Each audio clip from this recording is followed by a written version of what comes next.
Iya lagi, iya lagi, iya lagi. Suka banget. Please kalau aku dilihat notice aku. Punten gitu. Izin jump in ya. Dive in kalau saya. Dive in. Hey, tidak semuanya itu Ferguson mencari investor. Punten gitu. Gue gak ngerti deh nih orang gimana sih mikirnya itu tuh di 5 tahun pertama. Kalau yang ngajakin brand lain belum tentu mau. Masa sih? Iyalah. Jadi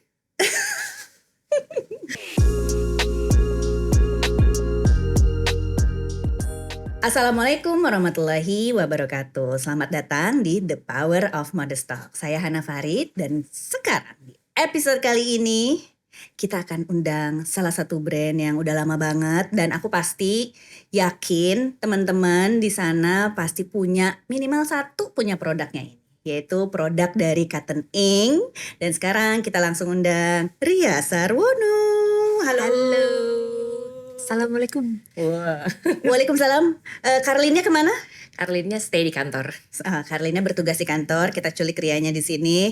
Dan kita akan tanya-tanya tentang Cotton Ink dari 2008. 2008. Sudah melewati fase zaman bright spot, zaman udah zamannya buka toko bareng-bareng sama brand lain. Sudah. Sempat ngalamin buka toko di mall sendiri. Udah. Online shop sendiri. Sudah. Dan Cotton Ink ini dibangun dari masih single.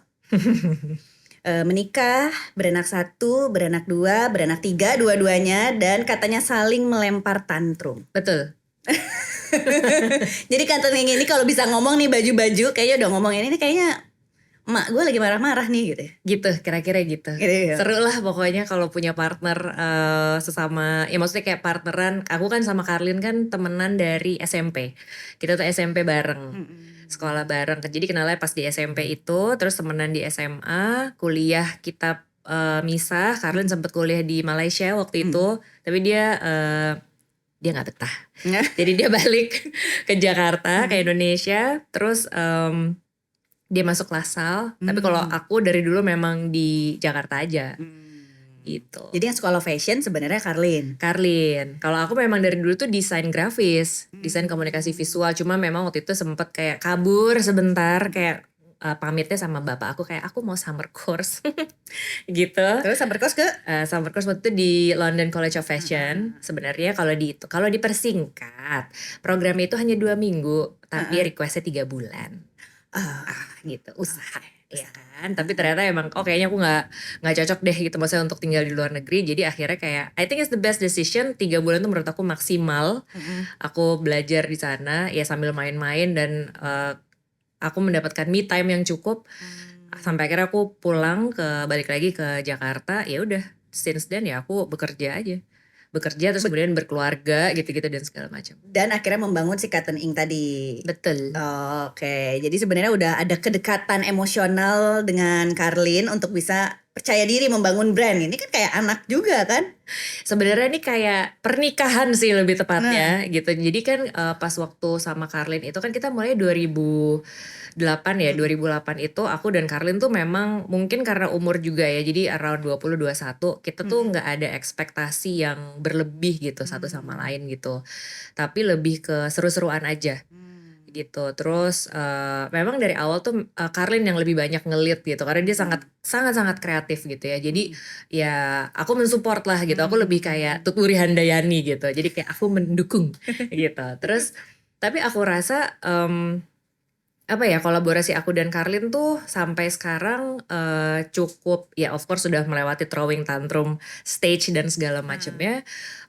Ya aku merasa aku dan Karlin tuh memang kayak pasangan ganda aja sih gitu. Ya bener kayak gitu. Iya. Aku kayak bulu tangkis gitu ya. Saling, gitu. Ya udah gue di belakang, lu di depan. Tapi ganti-gantian ya. Karena ada brand yang kayak kalau berdua ada orang yang ini tuh di depan banget, ini orang belakang banget gitu. Kalian tuh ganti-gantian loh. Kadang di interview masa sih? Lu di depan, kadang juga Karlin yang jadi speaker. Iya karena ya tapi menurut aku, kita as a founder harus apa ya, harus juga berkembang gitu sendiri-sendiri gitu, nggak boleh ada yang overshadow satu sama lain gitu. Karena kalau ada yang, overshadow satu sama lain tuh menurut aku, rugi buat di brand-nya gitu. Dan menurut aku untuk kita as a maksudnya kayak pribadi gitu ya untuk selalu berkembang tuh penting gitu. Jadi kalau misalkan kayak gini-gini aku pergi sendiri atau Karin pergi sendiri, itu tuh memberikan, me time buat masing-masing gitu. Jadi kayak ya ruang Oh, sendiri-sendiri aja gitu iya. untuk, apa namanya, untuk ngomong dan segala macam Untuk gitu. bertumbuh dan berkembang tadi gitu ya. Tapi Mhm. untung punya pemahaman yang sama karena ada juga yang kayak, "Enggak, ini bagian lu aja," gitu. Untungnya dua-duanya kayak, "Oke, gua bisa step back, lu maju, ini sekarang Mhm. bagian gua maju, lu yang mundur," gitu. Mhm. Itu udah chemistry-nya udah dapet lah ya. Iya. Oke, ketahuan ya dari cara berceritanya udah panjang dan langsung to the point. Sampai kemarin aku ngumpulin data tentang Cotton Ink, udah deh kita tanya ChatGPT aja. Karena pasti hasil interviewnya udah banyak. Dan mari kita luruskan. Mari mari mari. Betulkah yang dikatakan oleh ChatGPT? Katanya dikenal dengan gaya casual with a twist. Betul, Oh masih? masih. Masih, belum berubah? Belum berubah. Oke. Betulkah memulai usaha ini karena Karlin punya usaha konveksi? Sap lo dibilangin punya usaha konveksi, kok gue nggak tahu ya setelah 17 tahun ini. Kenapa ChatGPT lebih tahu daripada gue? Nih coba bentar. Katanya terus gue lagi mencari-cari. Bentar. Iya itu pokoknya katanya punya usaha konveksi. Bener gak? Enggak, jadi Karlin pernah bekerja di pabrik. Omnya yang waktu itu memang omnya itu ini kalau aku nggak salah ya ekspor impor jadi memproduksi untuk brand lain.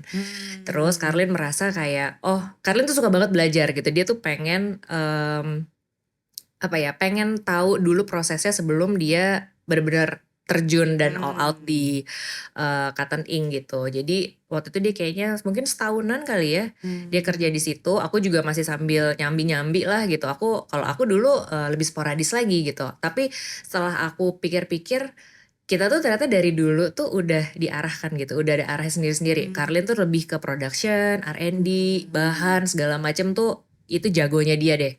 Nah kalau aku tuh emang dari dulu senengnya tuh jualan gitu. Jadi makanya Makanya aku graphic design, maksudnya desain lebih ke ini ya, maksudnya kayak ngejualin gitu. ngejualin, terus udah kayak gitu kayak bikin website, terus udah gitu mungkin kayak bikin packaging, itu tuh lebih aku tuh gitu. Jadi makanya sekarang pun juga kalau misalkan Cotton Ink buka toko, Karlin udah kayak, "Ri udah ya itu bagian toko, buka toko dan segala macam A to Z tuh lu ya," gitu. Pokoknya gue make sure produknya ada, gitu. Terus duit siapa? Karlin, Oh, oke, karena urusannya memproduksi. aku spending. Oh, oke. Dan ini langsung ke statement kedua. Betulkah mereka memulai dari menjual kaos bergambar dan shawl?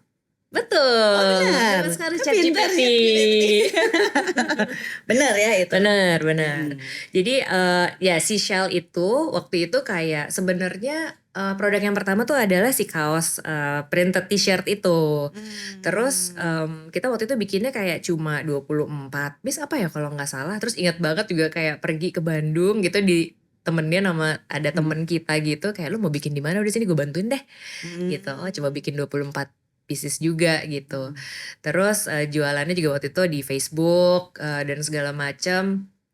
Tapi aku ingat pas aku kayak lagi olahraga ke gym gitu aku pakai lah itu kaos gitu. Terus ada orang kayak t-shirt lu bagus banget gitu. Lu beli di mana gitu. Gue bikin sendiri. Oke, gue pesen ya 12. Ukurannya ini. Gitu. Ngapain dia beli 12? Aku jadi pengen tahu. Karena gambar t-shirt gambar itu tuh nggak dijual di mana-mana. Jadi waktu itu kan si Obama kan emang lagi presidential election kan di Amerika gitu dan emang bener-bener dia kan dianggap sebagai figure yang waktu itu kayak gitu. Maksudnya kayak wah lo bener-bener inspiring lah gitu at that time. Nah terus udah kayak gitu emang aku tuh ingat at that time juga bapak aku bilang gini kayak bilang sama kakak aku yang waktu itu lagi sekolah di sana, "Mas, kalau ada merchandise-nya Obama, ayah mau ya?" Gitu. Terus gue bilang, "Makanya ini kenapa bapak gue kok nyari-nyari merchandise emang di sini nggak ada ya?" Gitu. Ya udah akhirnya kita bikinlah si kaos Obama itu. Kalau Karlin juga waktu itu dapat idenya gara-gara Katy Perry pakai dress ada gambar Obama gitu. Terus dia bilang kayaknya kaos oke deh gitu ya. Udah. Nah, jadi orang-orang tuh emang pada waktu itu melihat dia sebagai sosok yang inspiring, terus udah gitu produknya nggak ada, harus dari sana kan. Jadi ketika ada ya ada supply and demand aja Jadi itu gitu. nyablon sendiri dengan Nyablon gambar. sendiri dengan gambar itu. Walaupun gue jadi pengen tanya, kalau misalnya gambar kayak gitu yang dijual bebas terus kita nyablon tuh itu ngambil gambarnya kan resolusinya harus gede, terus kayak itu perlu izin dan segala macam gak sih? Waktu itu tuh kalau nggak salah kita nggak Karena skala jujurnya, kita tuh nggak mikir segitunya gitu, kita bener-bener kayak have fun aja gitu, kayak kayaknya lucu ya gitu. Terus udah gitu kita juga kayak oh ini free image gitu-gitu gitu. Terus dan kita kan nggak bikin yang kayak ribuan gitu ya gitu. Jadi oh ya udah gitu kita bikin, terus kita jual, orang suka, yang beli juga teman-teman sendiri. Ya udah gitu, jadi kayak istilahnya kayak exclusive merchandise tapi untuk kalangan sendiri. Alias bikin sendiri ya. Alias bikin sendiri. Terus ini mengalami berbagai fase tren penjualan lah, dari belum ada e-commerce sampai sekarang ada e-commerce.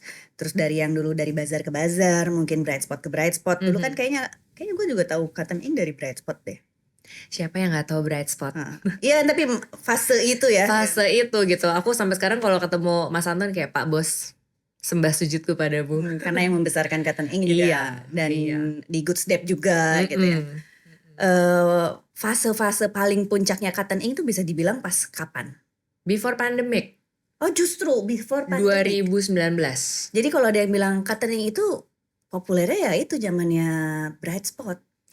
Jadi sebenarnya mungkin naiknya ya, naiknya tuh mulai kayak istilahnya kalau kayak meniti karir tuh kayak lagi peaknya banget, bright spot, karena bright spotnya kan juga lagi diomongin dan lagi peak-peaknya banget. Tapi kalau misalkan kayak secara numbers, 2019 adalah kita lagi kayak ready to took off to another level gitu. Cuma and then 2020 pandemic. Wah, Gitu. momentum itu misalnya revenue lagi tinggi-tingginya, terus kayak mulai buka toko. Baru buka toko terbesar di Senayan City. Mohon maaf, besar banget udah kayak lapangan sepak bola, bingung ngisinya juga, pandemi. Jeng-jeng, dan itu kan Nangis. tapi kan udah biasa ya, throwing tantrum, udah biasa Tantrum dong. setiap hari, iya. Itu berarti sebelum pandemi terus bikin toko sebesar itu, yang bikin kalian naik banget sampai sebelum pandemi itu apa? Karena kan di fase itu belum ada tokonya, berarti kan kalian udah nabung lama banget tuh. Iya sih, jadi kita tuh kalau setelah kita pikir-pikir lagi ya, mungkin 10 tahun pertama tuh kita sangat growing organically. Kita nggak pasang ads, kita nggak ada spending yang berlebihan sama marketingnya gitu. Jadi benar-benar kayak orang tuh tahu kita dari word of mouth marketing, terus udah kayak gitu Customer orang yang puas.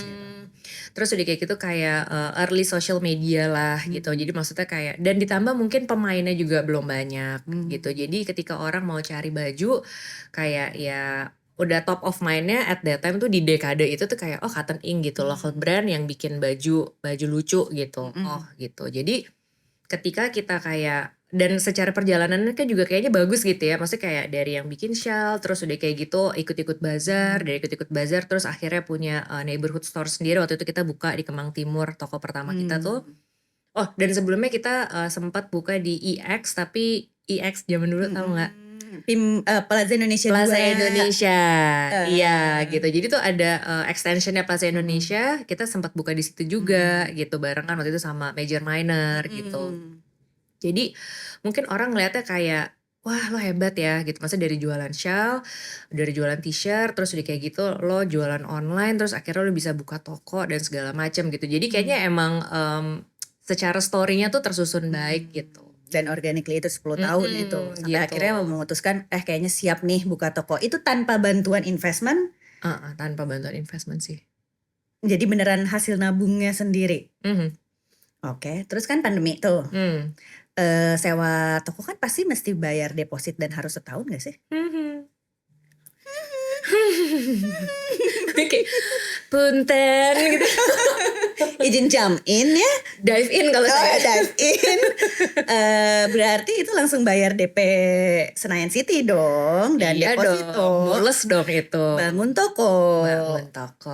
Baru buka 3 bulan lalu PPKM. Sales Gak nol gak nol banget lah. Yang menyelamatkan apa dong? Kan karena abis pandemi masih buka. Iya. Selain keyakinan. sholat. Sholat, keyakinan dan doa apalagi. Aduh, tapi aku dan Karlin tuh merasa ya bahwa pandemi itu bener-bener mendewasakan aku dan Karlin gitu. Jadi emang Karlin dan aku tuh mungkin bukan yang suka spending too much gitu. Dan kita gimana ya, maksudnya punya bisnis ini tuh ya elah dulu juga nggak kepikiran kali bisa segede gini, itu satu. Terus modal kita kan juga sangat kecil gitu ya. Jadi bisa dibilang apa yang kita dapetin itu karena emang kita puterin aja tuh si si modal kita itu. Jadi kalau misalkan ada keuntungan kita tahan, kita puterin lagi gitu. Jadi begitu ada keuntungan ya kita nggak hai kita spending gitu, belum gitu. Belum kita spend gitu. Jadi spend terbesar adalah di Senayan City itu. Jadi spending terbesar sebenarnya kita juga nggak ada spending yang sampai kayak wadidaw banget gitu, nggak ada gitu. Semuanya terukur kalau sama Karlin gitu, karena setiap aku mau spend ini atau apa segala macam Karlin selalu tanya gitu, buat apa dan berapa gitu. Terus yang kemarin kalau lo spend segini returnnya berapa gitu. Jadi semua tuh terukur aja sih gitu. Jadi nggak pelit-pelit banget tapi juga nggak yang splurge banget gitu. Nah, jadi ketika pandemi itu kita tuh masih ada tabungan sebenarnya gitu. Masih ada ya, jadi kalau istilahnya pas pandemi orang mantap makan tabungan, iya itulah kita gitu. Jadi kita bener-bener kayak bertahan gitu sampai akhirnya ya emang masa-masa sulit kan gitu. Jadi ya untung juga mall-mall pada waktu itu oke, bisa deh di mundurin ke belakang gitu. Oke, boleh deh service charge ada ada keleluasaan lah gitu. Terus ya itu sih gitu. Ya kayak term of payment komunikasi-komunikasi kayak gitu tuh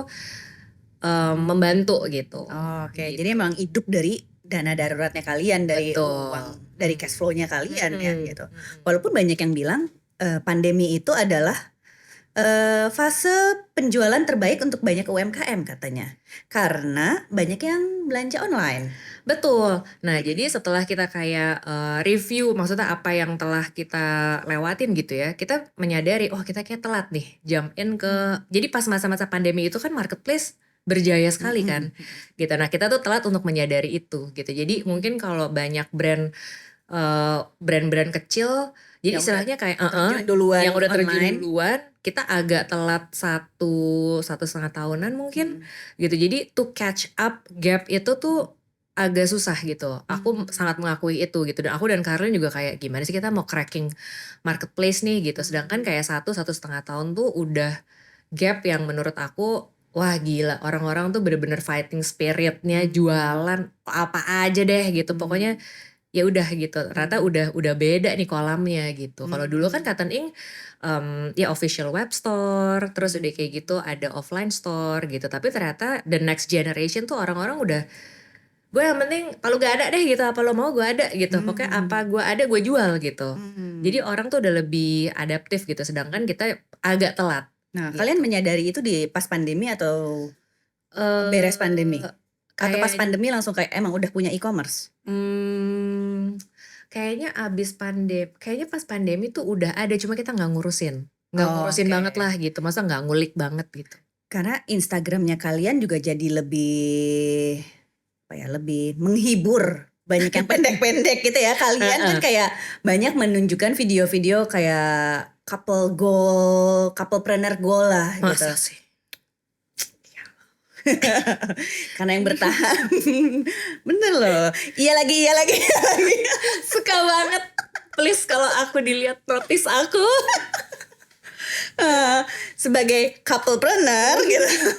Di pas pandemi itu kalian banyak bikin konten. Apakah itu juga strategi untuk bisa catch audiens yang lebih muda, yang lebih melek belanja online, untuk akhirnya oke deh ya udah kita strateginya adalah bikin konten aja, atau emang lu aja yang emang seneng gitu?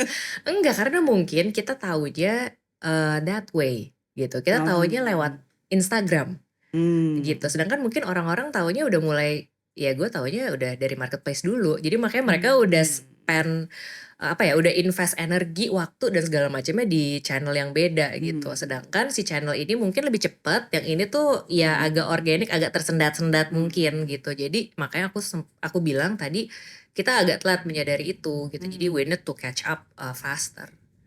gitu. Terus sekarang Senayan City akhirnya tutup. Dan situ akhirnya tutup. Gak Pas, apa-apa. pas pandemi aja kalian tetap buka. Jadi apa ini yang bikin momennya kayak oke deh Senayan City kita tutup dulu gitu. Apakah ini strategi untuk menguatkan online? Sebenarnya balik lagi ke hitung-hitungannya. Oh, Kalau tiap toko tuh kan ada PNL-nya ya. Gitu. Pokoknya kita ya being hitung-hitungan aja. logik aja ya. Logik aja gitu. Maksudnya kayak dengan toko 300 square meter returnnya ternyata tipis gitu atau bahkan minus gitu. Jadi untuk apa kita pertahankan? Jadi nggak ada tuh gengsi-gengsi kita punya 300 meter gitu. Enggak. Sudah cukup happy. Yang penting kita bertahan aja pada waktu itu kan gitu. Oke. Jadi secara hitung-hitungan kalau misalkan kita terusin kita berdarah-darah nih gitu. Jadi ya buat apa kita berdarah-darah gitu. Jadi mendingan kita cut aja gitu. Jadi secara hitung-hitungan juga ini udah nggak make sense gitu, ya udah kita tutup. Dan sekarang ada bertahan di 5 toko. Dan lebih sehat gitu. Secara akhirnya kan ujung-ujungnya kan kita cari ya karena kita nggak ada uang investor ya gitu. Menurut aku apalagi ada uang investor justru harus lebih tight lagi kan gitu, harus lebih Karena sehat kita lagi dititipin kan. uang orang Hmm, kan, gitu. Terus kalian nggak pernah mencoba ini? Kan sekarang banyak tuh yang dibukain toko nanti dibayarin lah sama pihak ketiga ini, terus nanti harus bagi hasil apa gitu, nggak mencoba? Mencoba. Jadi waktu itu kita juga kita tuh waktu itu ada masa-masanya desperately looking for another distribution channel gitu karena kita juga melihat bahwa kayak kok online kita nggak growing ya gitu. Maksudnya again kita lihat lagi dari datanya kan kok online kita nggak growing gitu. Apa kita harus di offline-nya ditambahin toko atau gimana gitu. Cuma kan kita juga balik lagi hitung-hitungan ya untuk Karlin orangnya perhitungan banget tuh gitu. Coba dihitung-hitung dari gitu. Kalau misalkan gue taruh 100.000 di offline sama 100.000 di online returnnya gimana ya gitu. Ya kalau untuk sekarang dengan keadaan duit kita yang tipis gitu bahkan minus at that time gue kayaknya suggest online deh gitu karena lebih keukur gitu. Jadi lo sebagai orang yang perhitungan juga lebih tenang gitu. Maksudnya kayak ya oke, return of investmentnya segini nih gitu. Nah terus udah kayak gitu ada juga masa-masanya kayak kita tuh mencari kayak partner lah gitu ya. Maksudnya kayak semi-semi. Banyak orang nanya gitu kayak lo emang gak cari investor ya Iya. gitu.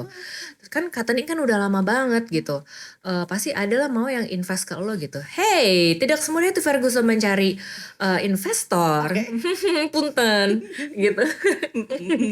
Gitu karena ya mungkin aku dan Karlin juga orangnya very particular ya gitu. Jadi ya kayak Karlin bisa menghandle aku aja udah something, aku bisa menghandle Karlin aja udah something. Jadi kalau ada tambahan orang ketiga gitu, jadi kita juga kayak apakah dia bisa menghandle kita dengan baik gitu. Iya lagi. Gitu kan. Terus udah gitu, jadi ada fase-fase itu ada. Jadi sebenarnya di approach sama investor udah pernah. Kita menawarkan diri pernah. juga pernah gitu. Gitu. Tapi ujung-ujungnya setelah ngobrol lagi sama Karlin kayaknya enggak ya gitu. Nanti deh gitu, tunggu dulu, mendingan kita kayak bertahan dulu, sabar dulu aja sampai nanti dapat partner yang emang kita serak gitu. Nah, mulai dari tahun lalu kita ketemu nih sama Mas Bima dari Warung WMI. Modern Indonesia, WMI gitu. Nah, kebetulan tuh yang terms yang ditawarin tuh cocok gitu. Terus maksudnya WMI juga very support Cotton Ink gitu, kayak lo mau dibukain di mana? Gitu, lo keperluan lo apa nih? Karena kan banyak tuh di 2023, 2024 yang bekerja sama WMI.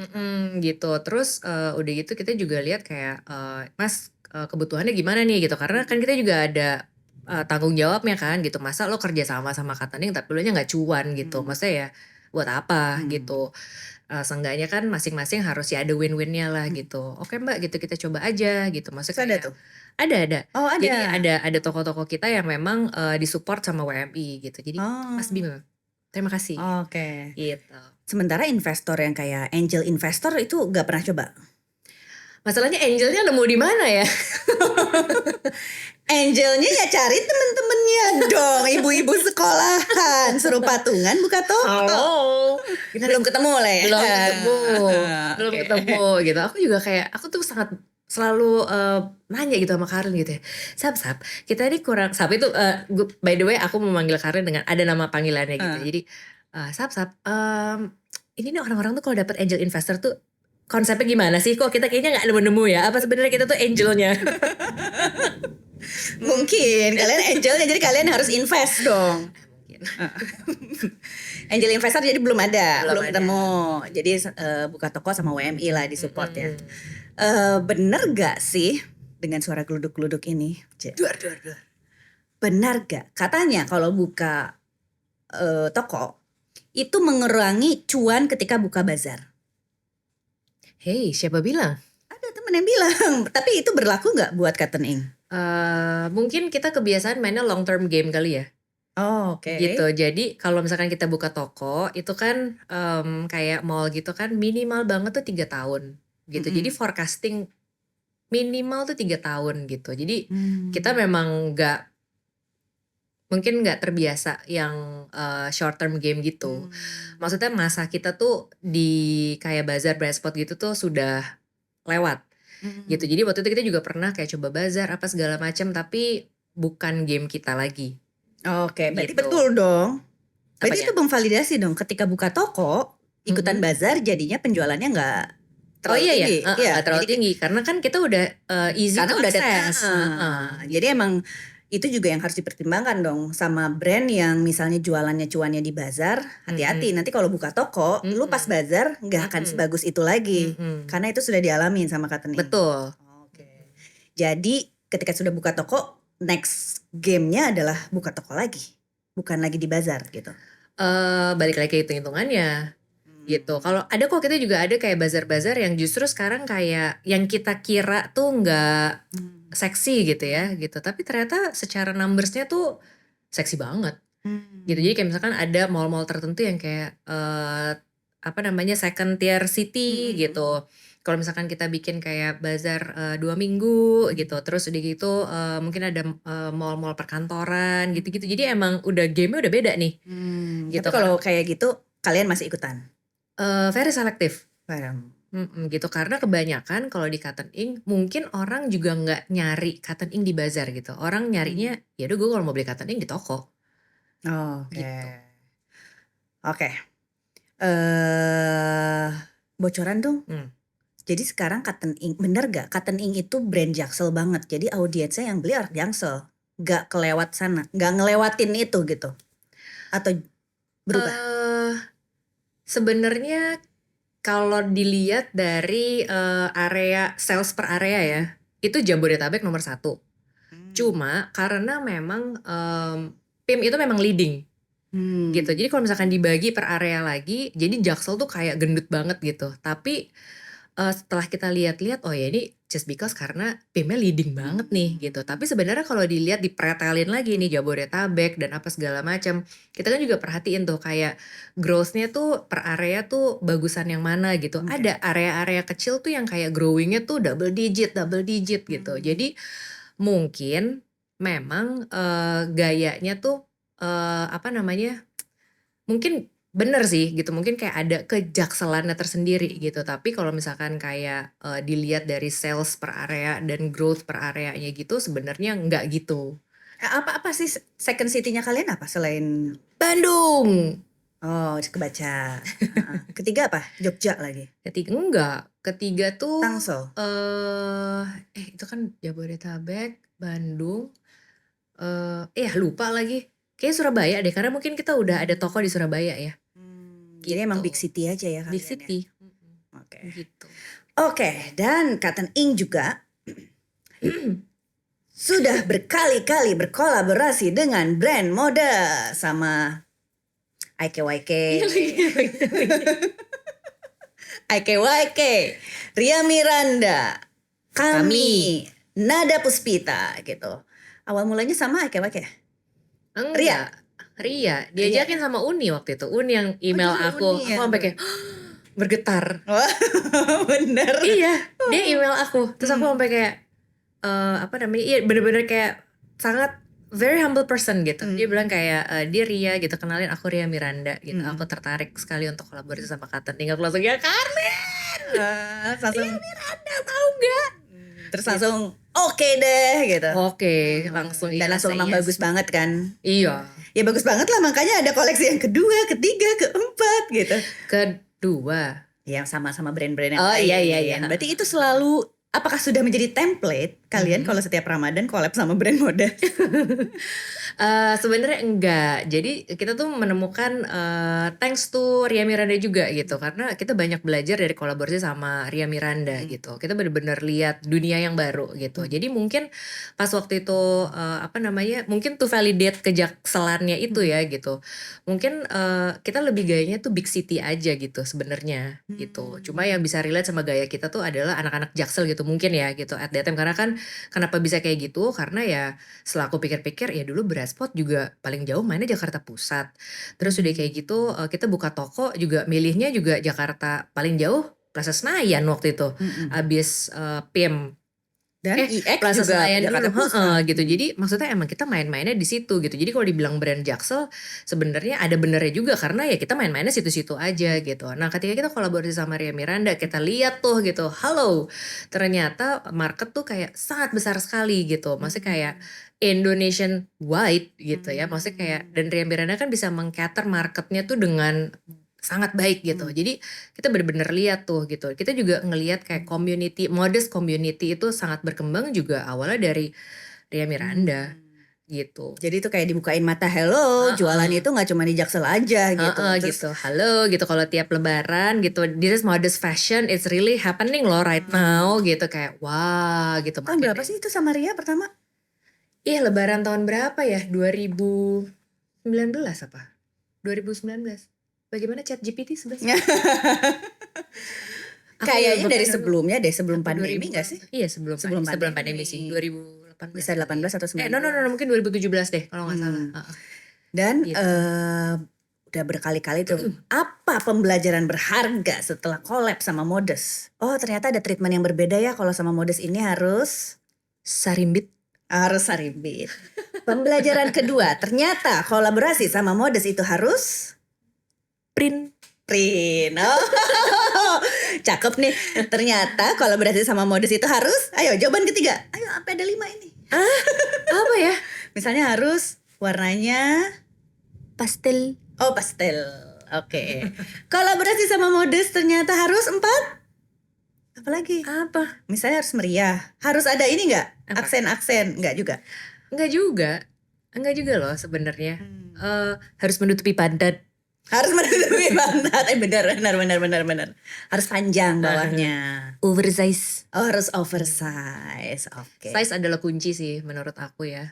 Gitu. Tapi kalau di Katening kan kita juga harus meng-cater regular marketnya gitu ya. Maksudnya ada juga kan yang nggak berhijab gitu. Jadi pas kita bikin waktu itu size-nya tuh cuma sampai L. Nah sedangkan terus kita kayak bingung gitu kayak hah kok gede banget ya baju-baju modest kan besar-besar gitu. Terus kayak ini sebenarnya yang pakai tuh kalau di Katening L aja tuh cukup loh gitu. Tapi ternyata enggak, mereka tuh prefer untuk one size up, two size up gitu. Jadi kita juga pikir kayak oh oke gitu. Jadi secara sizing tuh juga kita banyak belajar tuh. Gitu. Oke, jadi selain tadi print, pastel, tadi yang satu apa ya? Sarimbit. Sarimbit, pastel, print, terus ternyata menutup pantat dan satu lagi ya sizing. Ya size. Ya menurut pantat tuh ada sizing lah ya, fit dan sizing. Terus ada artikel tambahan kah di setiap koleksi itu yang nggak pernah dikeluarin kalau nggak collab sama brand Modest? Apa ya? Mau kena? Oh mau kena, iya benar-benar. Shell pasti keluar ya? Kalian Enggak sih, kita kerudung tuh nggak ada. Kayak kita tuh baru mau bikin mungkin di lebaran tahun depan gitu. Kayaknya lucu ya ada mungkin lebih ke shawl ya. Gitu jadi buat kerudung gitu. Mukena juga kayak baru kemarin ya? Mukena tuh dari Ria Miranda sebenarnya ada. Itu awalnya karena kayak ini kok dari sisa kain ya gitu. Jujur lagi. Loh, iya bener dong gitu. Maksudnya kayak ini kok kalau sisa kain dibikin mukena mah banyak atuh. lah kan justru langsung habis. Jadi gak ada sisa-sisa lagi. Jadi tuh kita tuh jadi gini. Dulu tuh karena kita sangat perhitungan ya gitu. Carly tuh kalau bikin produk tuh sangat perhitungan gitu. Jadi kalau misalkan lebar kain berapa, dia tuh nggak mau sisanya tuh banyak-banyak gitu. Jadi ya udah gitu maksudnya dipakai kain-kain gitu ya. Makanya dulu kita tuh jualan si tubular shawl itu karena memang kainnya bentuknya tuh bundar gitu. Jadi nggak ada jahitan. nggak ada apa. Jadi benar-benar tinggal potong terus tinggal dijahit aja pinggirannya gitu. Nah terus itu tuh kebawa tuh sampai pas bikin produk apa segala macam gitu. Sampai sekarang juga kayak gitu. Lo kalau bikin baju polanya yang bener ya, gitu. Hmm. Jangan nyisa-nyisa banyak-banyak gitu. Nah waktu itu ada kayak sisa kain print atau apa segala macam. Ini dibikin ini tapi kebanyakan ya gitu. Soalnya kayak waktu itu cuma di bagian apa gitu.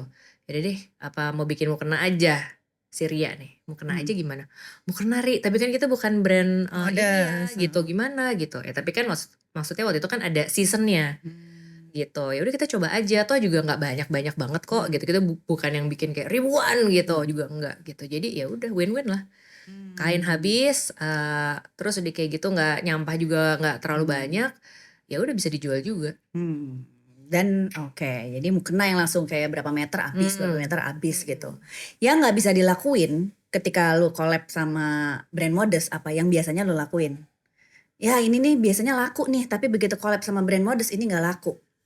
Enggak ya, kebanyakan kalau Enggak ya? Kayak misalnya vest, celana gitu, nggak? Oke-oke aja. oke-oke aja. Karena kan juga cutting kan juga nggak seterbuka itu ya sebenarnya. Gitu. Jadi paling kita juga kalau Bajunya tuh di masih modest-modest aja juga kan ya? masih kita tuh top sellingnya tuh adalah kemeja. Gitu, Hmm. kemeja lengan panjang. Gitu. Hmm. Jadi emang karena mungkin waktu itu orang-orang kalau yang kantoran atau apa nyarinya tuh juga oh ya udah cutting aja deh aman gitu. Mau ada fashionnya dikit tapi masih tetap rapi, bisa dipakai kantor juga, tetap representable gitu. Ada warna-warna dikit. Oke lah gitu. Gue tuh punya beberapa cotton ink yang kemeja terus di bagian sakunya ada dilipet gitu. Oh, Devon. Itu udah berapa kali produksi itu? Wah, banyak sekali. Kayaknya setiap collab ada lagi. Itu adalah Setiap season. penyumbang terbesar. Wih, gue juga dong Ya berkontribusi karena gue beli beberapa. Ya lagi. Oke, itu tentang collab, tentang konten, terus tentang people. Karena katanya sempat ada perampingan. Perampingan, oh iya. Dan perampingan itu terjadi dari pandemi. Setelah pandemi baru perampingan. Karena sales kah atau dan keputusan itu akhirnya yaudah deh kita harus dirampingan, apa yang melatar belakangi? Itu sangat susah. Jadi makanya itu yang terakhir kali kita lakuin sebenarnya. Efisiensi itu terakhir banget kita lakuin. Gitu.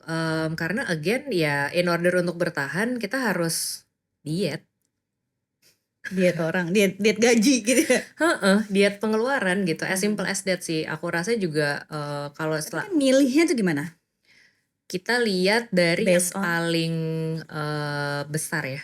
Dari yang paling besar waktu itu. Gitu. Jadi ada beberapa departemen tuh yang memang kayak gendut-gendut banget gitu. Jadi kayak departemen Gendut as a salary, As a atau salary. as a people? as a salary. Gitu. Jadi yang gede-gede tuh juga akhirnya pada waktu itu kan pas pandemi kan akhirnya kayak ada WFH, WFO terus udah kayak gitu karena ya gimana masa lo WFH tapi berarti kan lo nggak ada transport. Kita mulai kayak efisiensi transport, uang transport gitu. Terus lama-lama kan gak nyaman juga ya gitu, yang biasanya lo dapet segini terus jadi segini gitu. Lama-lama ya untuk kayak top levelnya gitu mereka udah yang kayak udah seeking for another opportunity gitu. Dan kita juga nggak menahan gitu. Jadi pada waktu itu mereka udah ada ini sendiri lah gitu, udah ada route sendiri gitu. Tapi yang berikutnya waktu itu apa lagi ya? Kalau nggak salah warehouse deh. Dulu tuh kan kita handle sendiri ya. Warehouse tuh kita punya warehouse sendiri gitu. Karena waktu itu kita tuh mau bener-bener prepare untuk ya repelita lah gitu ya, masa rencana 5 tahun gitu. Jadi kayak kita mau menuju ke sini. Jadi in order untuk mempersiapkan kita di sini, kita udah ada facility-nya gitu, orang-orang dan segala macam sistem DKK DLL. Tapi ternyata kan ada pandemi gitu. Jadi ya kita mulai inilah ya perampingan gitu. Plus berarti gudang pakai third party gitu. Akhirnya pakai third party. Oke. Dan sekarang dan aku juga baru tahu konveksi sampai sekarang juga masih pakai third party ya. Betul sekali, karena mohon maaf sekali kita tidak mampu menghandle penjahit. Oke. Berarti less people is better. Betul sekali. Oke, less people is better. Oke, baiklah. Ini pertanyaan yang akan sering ditanyain karena katanya udah melalui 1 dekade lebih. Itu kalau perkawinan tuh udah wow, fase puber udah berapa kali tuh gitu ya.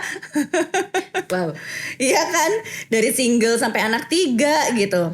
Kalau anak udah preteen sampai ya kan dari 2008 sekarang udah segala fase. Yang paling susah dalam sekian belas tahun ini ngejalanin cotton ink tuh apa? 3 tahun pertama. Oh 3 tahun pertama. Yang bener yang katanya penjualannya justru sama kayak Iya. pernikahan dong. No memang. Beneran 3 tahun Iya. pertama. Oh 5 tahun pertama lah. 5 tahun pertama. 5 tahun pertama. Yang growth-nya justru paling sehat itu adalah sebenarnya paling susah. Mm-mm. Oke. Apa yang Yang pertama masih diinget loh udah berapa belas tahun ini? ya at least buat aku gak tahu buat Karlin ya. Ah. Tapi ya yang pertama kayaknya 5 tahun pertama itu sama ya during pandemic gitu. 5 tahun pertama itu kenapa aku bilang mungkin lebih ke challenging ya gitu, karena ya kita kan datang dari background yang beda gitu. Karlin backgroundnya beda, aku juga backgroundnya beda gitu. Kita kan nggak akan pernah tahu orang sampai kita nikah bareng atau kerja bareng gitu. Nah di situ bener-bener di challenge lah gitu. Kayak bener-bener tuh yang aku inget banget, ini juga masih diingat sama Karlin nih, masalah bales email guys.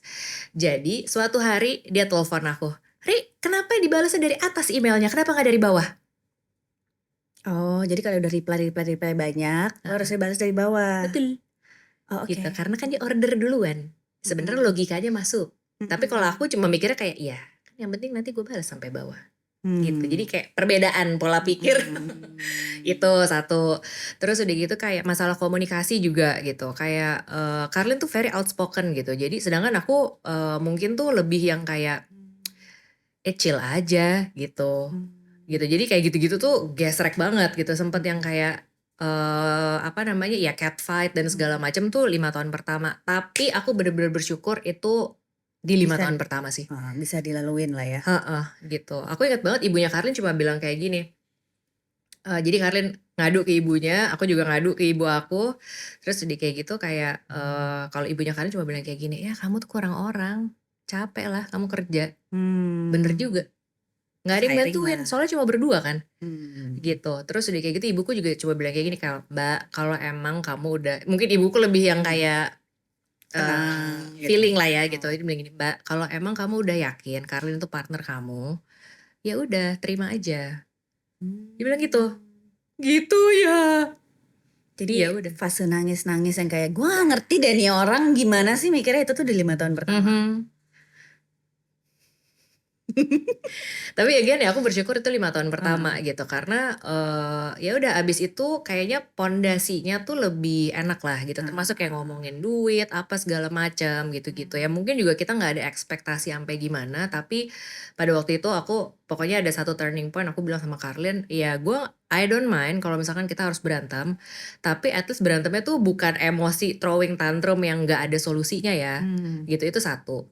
Terus yang kedua, boleh kita berantem tarik-tarik otot, tapi visinya masih sama nggak nih gitu. Kalau misalkan visinya masih sama, ya udah ayo berantem gitu. Yang penting kan ya selama visinya masih sama, pasti lo juga demi solusi yang untuk cut and ink juga kan.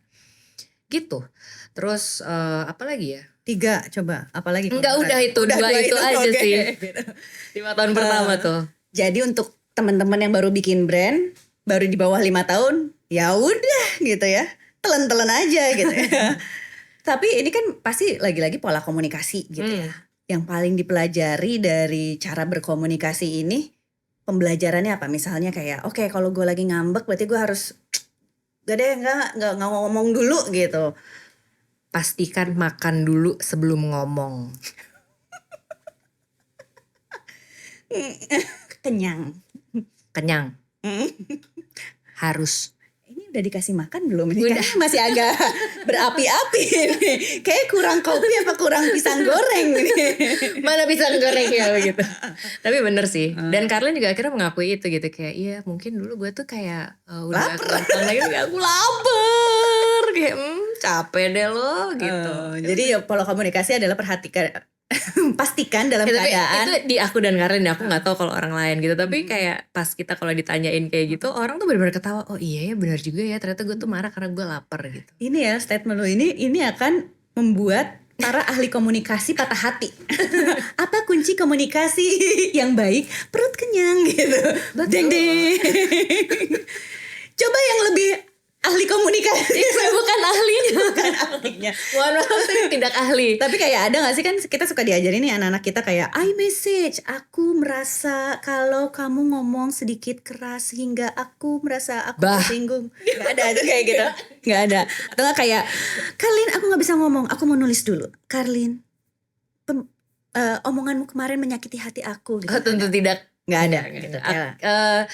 Aku dan Karlin untungnya cukup to the point, tapi outputnya tuh beda. Kalau Karlin tuh bisa ngomong, kalau aku WhatsApp gitu. Jadi akhirnya aku juga bilang ke Karlin gitu kayak sap topan boleh gini. Gue nulis aja ya gitu, karena kalau gue nulis ke lo itu gue lebih bisa menyampaikan apa yang mau gue sampaikan gitu. Dan nanti lo baca deh gitu. Nanti kalau lo mau reply-nya ngomong ya nggak apa-apa. Gitu. Tapi itu over the years, maksudnya kayak itu juga aku belajar bisa express my feeling. Karlin juga bisa belajar tone down cara dia ngomong gitu. Pernah gak berantem yang sampai Suami-suami terlibat, atau enggak orang tua turun, karena kan kalian kayak couple? Enggak lagi. Enggak ya, untungnya Enggak, jadi ya suami kita tuh untungnya mereka tuh sangat membebaskan gitu, karena mungkin mereka juga tahu juga ya, karena sebelum ketemu mereka ya katanya udah ada gitu, aku juga udah sama Karlin gitu. Jadi mereka sangat-sangat support sih. Orang tua tapi dekat, berarti keluarga dekat dong, karena Iya dekat. Ya kan gimana pun juga dari maksudnya sekolah bareng gitu. Jadi ya emang udah kayak kalau ketemu ya udah kayak sis gitu. Terus anak-anak main bareng lagi. Anak-anak main bareng, tapi Katanya suka dijemput juga. Dulu ada zamannya. Oh, sekarang udah enggak lagi. Sekarang udah enggak, udah ngurus anak masing-masing. Tapi nggak jadi kayak oke kita rumah harus sebelahan, nggak juga ya? Pengen lagi. Ah beneran? Pengen, soalnya kan itu akan sangat ini ya, menghemat waktu dan segala macam gitu. Karena aku tuh menyadari bahwa kayaknya Karlin tuh emang yang penting ngomong aja gitu sama gue gitu.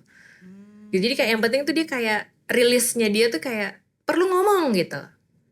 Gitu terus gitu buat aku juga kayak ya kan sekarang kan kalau ya kita kan lumayan ya, kalau aku dari dulu emang rumahnya kan di situ kan gitu. Karlin juga dia rumahnya gitu, dia agak jauh gitu. Tapi kita ada sih omongan kayak kayaknya kalau kita rumahnya sebelahan menarik ya gitu. Oh, jadi justru pengen lebih deket dong ya, dengan kalian punya aturan harus ke kantor ketemu setiap hari. Ada sih kepikiran itu sih, ada sih gitu, tapi kayaknya agak sulit gitu karena apa namanya ya, aku rumahnya emang udah dari kecil di situ juga kan gitu. Jadi ya nggak tahu deh, mudah-mudahan. Oke, kalau bikin usaha terus yang berdua ini juga pernah gak sih kayak ya sama kayak parenting, anak-anak tuh suka oke gue minta izin sama yang bokap, terus kalau nggak dapet ya udah deh ke yang ini gitu. Ngalamin juga nggak? Jadi contohnya gimana? Jadi misalnya ada tim kayak kalau ngomongin ini sama si ini ya nggak dapet ya udah deh gue ngomong sama yang ini gitu. Oh enggak, karena punya anak masing-masing gitu. Jadi kayak anak-anaknya nggak ada yang kebelah ke sini atau ke sini gitu nggak?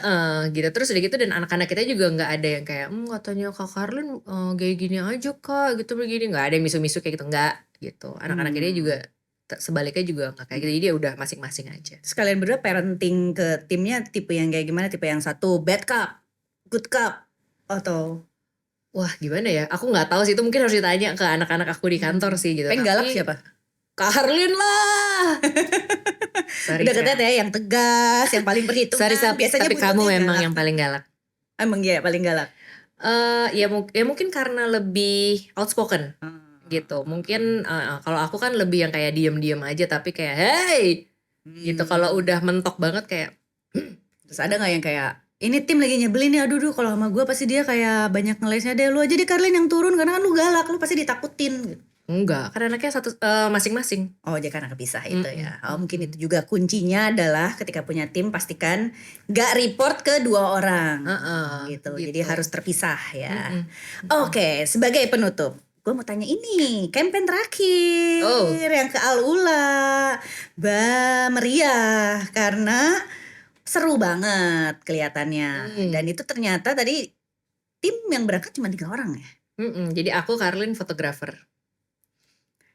Cewek, cowok. Terus udah gitu bareng-bareng aja tuh Berarti kita selalu bertujuh. bertujuh. Dimulai dari ke Madinah dulu. Oke, jadi perjalanannya tuh Jakarta Madinah, Madinah Jakarta. Dapat pesawatnya itu. Sebenarnya ada airport di Al Ula kan, cuma pesawatnya itu cuma seminggu sekali atau gimana lah gitu. Dan jadwal teman-teman antara Tika, Vira, Ayla dan Alika Alika. tuh juga cukup challenging gitu. Dan kebetulan entah kenapa aku percaya banget itu Allah udah ngatur. Jadi di tanggal itu tuh semua say yes.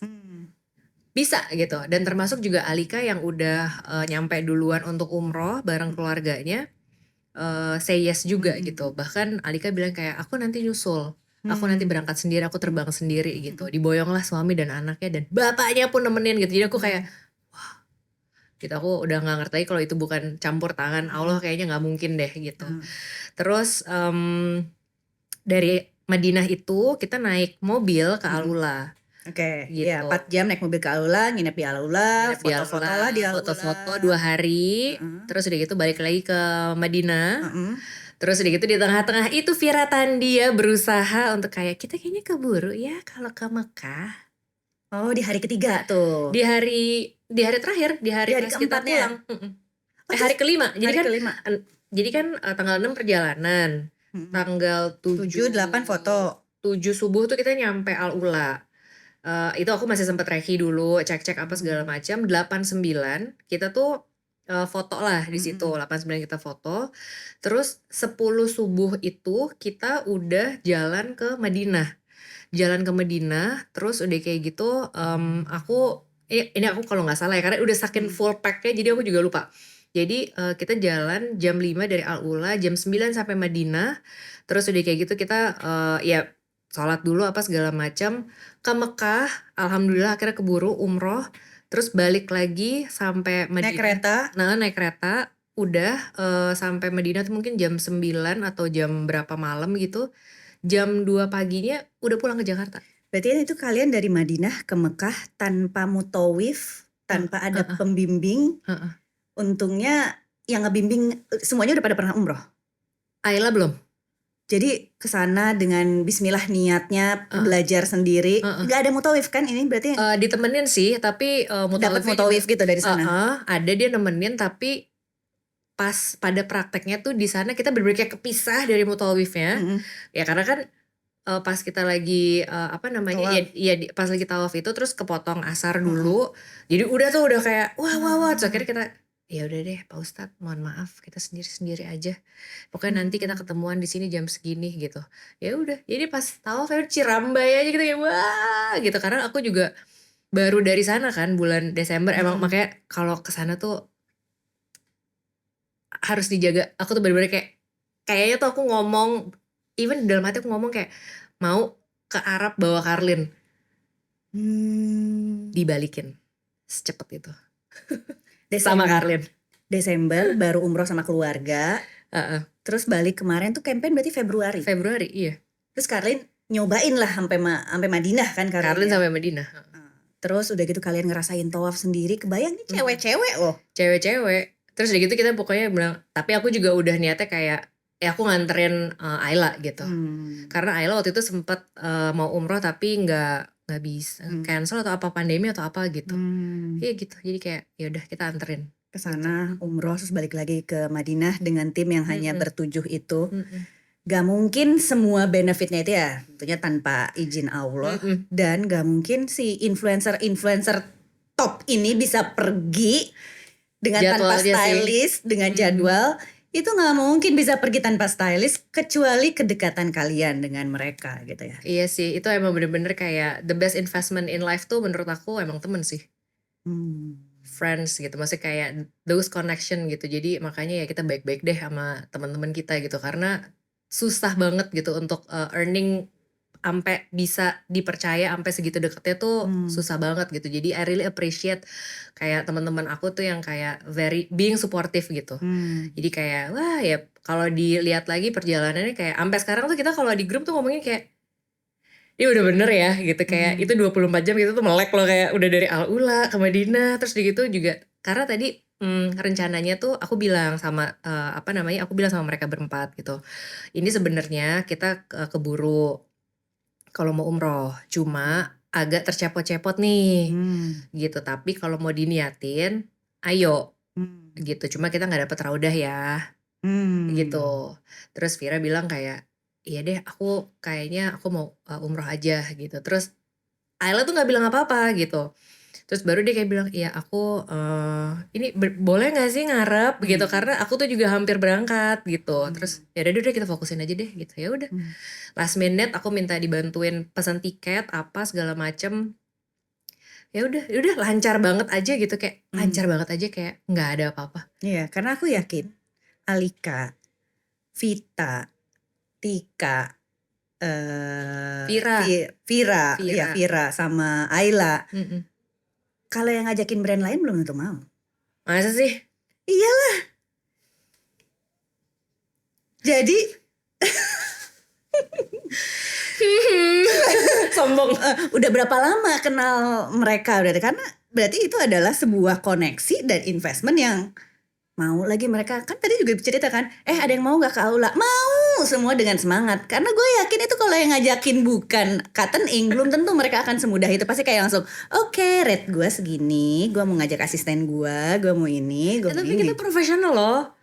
Maksudnya kayak kita, maksudnya kayak aku, kita berhitung juga gitu. Maksudnya kayak, karena kan ya kita di sana emang ngajakin kerja gitu. Cuma mungkin emang tujuannya kayak very menarik gitu ya, kayak Aula gitu. Tapi aku juga sangat menghargai bahwa ya teman-teman aku nih emang bekerja di bidang itu gitu. Jadi kayak aku bilang gini, ya aku bener-bener nanya gitu, rate lo berapa gitu.